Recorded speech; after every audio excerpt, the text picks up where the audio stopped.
বহু আলেমের মাথা সেদিন নিচের দিকে দিয়ে দেওয়া হবে, পা গুলা উপরের দিকে ঝুলায় দেওয়া হবে।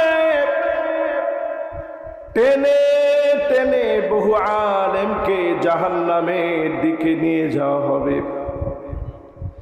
আল্লাহ সেদিন ডাক দিয়ে বলবে, আলেম তোকে আলেম বলা হয়ে গেছে দুনিয়ায়, মুফাসসিরে কোরআন তোকে বলা হয়ে গেছে, তোর নামে কত স্লোগান দেওয়া হয়েছে, তোর কত প্রশংসা জমিনের মধ্যে ছিল।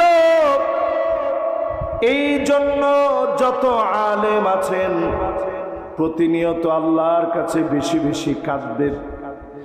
আলেমদেরকে মালিক বড় ভালোবাসেন, আবার আলেমদের জবাবটাও যিনি কড়াভাবে নিবেন তিনি কে?